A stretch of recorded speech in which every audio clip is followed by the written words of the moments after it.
তার বাবা রাখা ছবি দেখে বলতে এটা আমার বাবা। আমার বাবা কি আর আসবে? এই শিশুদেরকে জবাব দেওয়ার মতো কোনো ভাষা আমাদের বুকে টুটে ছিল না। সেদিন আমরা স্তব্ধ হয়ে গিয়েছি। শেয়ার মার্কেট লুট করে কমপক্ষে 284 জন মানুষকে আত্মহত্যায় বাধ্য করা হয়েছে। আমরা আপনাদের কাছে বড়ই ঋণী। এ ঋণ পরিশোধ করার কোন শক্তি আমাদের নেই।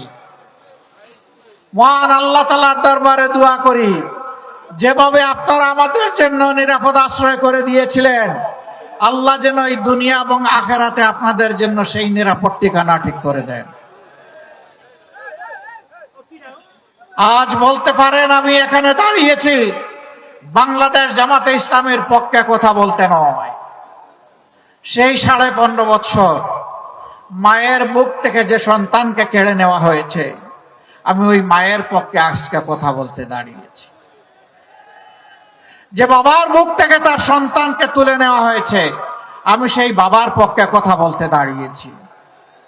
যে বোনটির বুক থেকে তার স্বামীকে উধাও করা হয়েছে, আমার সেই বোনটি, আমার মজলুম বোনটির পক্ষে আমি এখানে দাঁড়িয়েছি। যে কচি সন্তানগুলোকে এতিম করা হয়েছে, আমি সেই এতিম অবুঝদের পক্ষে এখানে দাঁড়িয়েছি। ঘুরে ঘুরে সারা বাংলায় তখন চেষ্টা করেছি সেই মুসলমানের খোঁজখবর নেওয়া। তাদের দুয়ারে গিয়ে হাজির হয়েছে জীবনের রিস্ক নিয়ে। আমি তাদের চোখের কোনায় তরল পদার্থ দেখেছি। সেই তরল পদার্থ চোখের সাধারণ পানি ছিল না।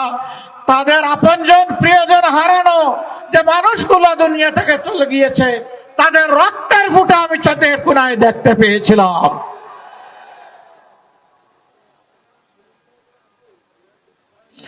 অবুঝ বাচ্চাগুলো বলতো, আসেন আমার সাথে আসেন।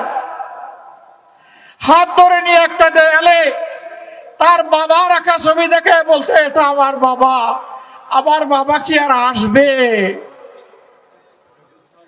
এই শিশুদেরকে জবাব দেওয়ার মতো কোনো ভাষা আমাদের বুকে টুটে ছিল না। সেদিন আমরা স্তব্ধ হয়ে গিয়েছি। সারা বাংলাদেশকে বধ্যভূমিতে পরিণত করা হয়েছিল।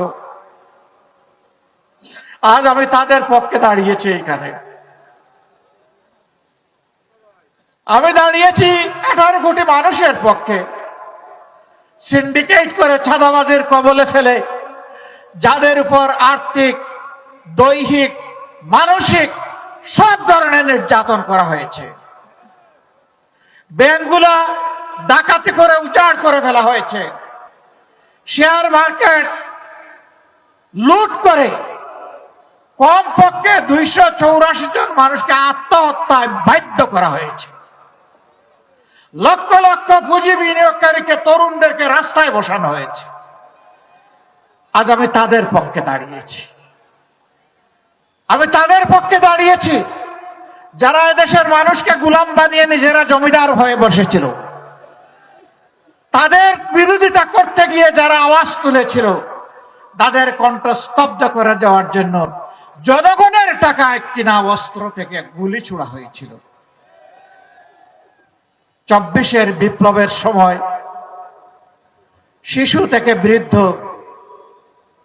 বোন থেকে ভাই, সেই টেকনাফ থেকে তেতুলিয়া, জাফলং থেকে সুন্দরবন, সবাই নেমে পড়েছিল।